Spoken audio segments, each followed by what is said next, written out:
Did you know you can start investing in property with just £50,000? I bought these 3 properties for less than £50,000 in 1 year by using a powerful strategy that will grow your portfolio fast. It's the same strategy our clients Irfan, Paul and Vincent used to buy 3 properties and start building their portfolios. So in this video, I'm going to show you what the strategy is and the step-by-step process you can copy to start investing in property with just £50,000. To start, I have to show you the biggest reason most people fail even to buy one property. So most beginners follow what I called the old way of investing. Let's say they'll buy a house for around £150,000. So to buy that £150,000, they will need to put down a deposit of 25%, okay, which works out to £37,500. Then there'll be some stamp duty at 8,350. 8,000 is a lot of money, I know, but then there will also be some legal fees, let's say 2,000, and then there's other costs like your broker fees for 500, and then there's, let's say, surveyor fees for another 500. Soon enough, what you'll notice is that they have put their entire savings into this one property, because this property would now cost you £49,900. But here's the thing, because you haven't added any value, you're now relying on the market to push the price up, and that can take 4 or 5 years. And that's why most people get stuck, because they think £50,000, my entire savings gone into this one property, and that's all I've got to show for it. But once I started using this new strategy, I was able to build a 22 property portfolio in a few years. It boosted my income and made my one pot of money go a lot further. So I'm going to show you this strategy, and there's only 5 steps to it. Step 1 is this. Instead of buying a place that's already done up with new carpets, kitchen and bathroom, where you can't really add any value,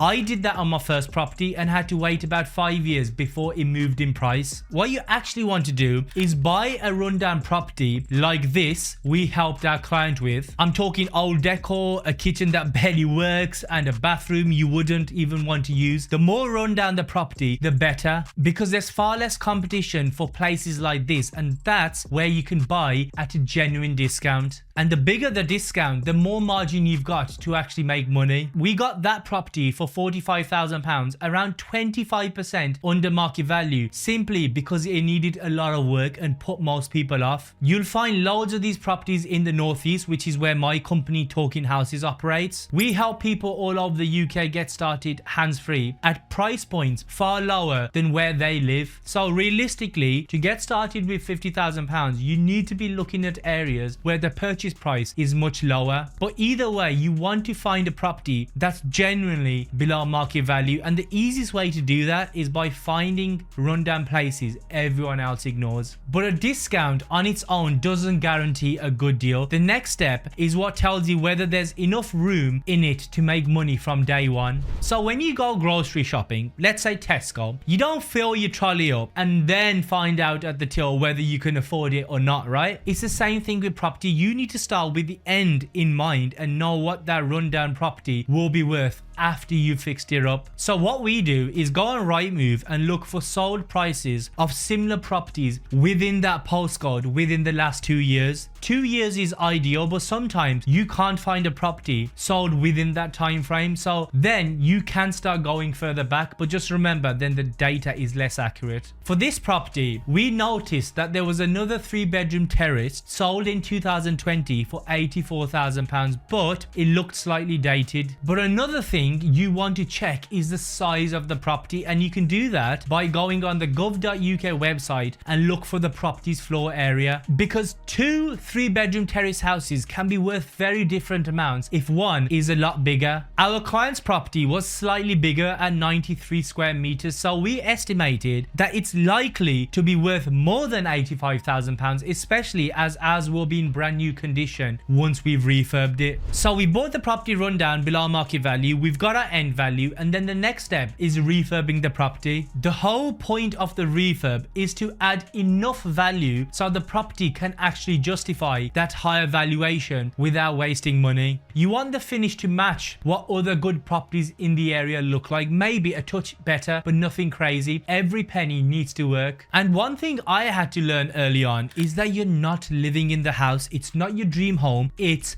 an investment. So keep it clean, modern and professional, but don't overspend on things that won't move the value. The most efficient way to force the property's value up is to update the kitchen and bathroom, because those are one of the first things a surveyor looks at when estimating the property's value. If your refurb gets the property looking as good as or even better than the last sold example, you've got a strong case for that higher valuation, and we managed to do that for £20,000, and that's how you turn a refurb into a profit. So once you've refurbed the property, the next step is the one that actually turns it into a money-making asset, and it's what lets you buy multiple properties using the same pot of cash. You're going to rent the property out, so it starts generating income. We let this one for £675 a month, and with how much rents have increased, it's probably closer to £750 now. But renting the property out is the straightforward part. Right now, I want to talk about refinancing, and this is the step that really changes everything. Refinancing sounds complicated, but here's the simplest way to think about it. It's like buying an old car, fixing it up, and then getting it revalued, right? Once the car is worth more, the bank is willing to lend you more against it. Not because you've changed, but because the car has changed. Property works the exact same way. This is where the magic happens. So our client so far had spent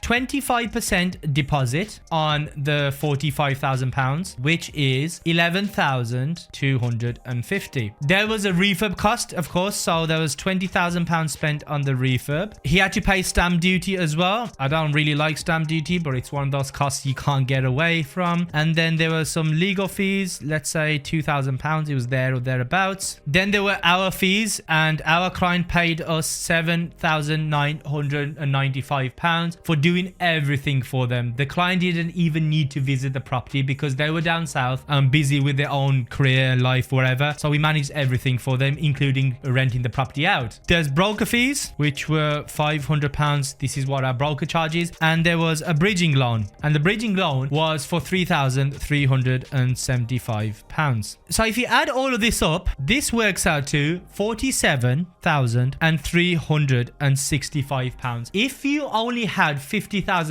that's basically everything gone, right? But this is where the magic happens now. Because we've added value, we can now go back and refinance the property at its new higher value. For our client's property, we knew it was comfortably worth at least £85,000 based on a previous sale, but that property was smaller and didn't look as good as ours. So what we did was we applied for a refinance at £95,000, and the £95,000 was essentially the new value. So here's how refinancing works in simple terms. What you do is you go to a new lender, you show them the refurb, you show them the comparables, and then you ask them to lend you 75% loan to value. 75% off £95,000 is £71,250. So at a £95,000 valuation, the lender agreed to give £71,250 tax-free because it's a loan, it's not income. And with that £71,250, the client was able to pay off the first loan, cover the purchase and refurb costs, and pull most of their money back out. After everything was repaid, they only had £16,000 of their own money left in the deal. And the best part is that they didn't have to lift a finger. We managed everything from A to Z.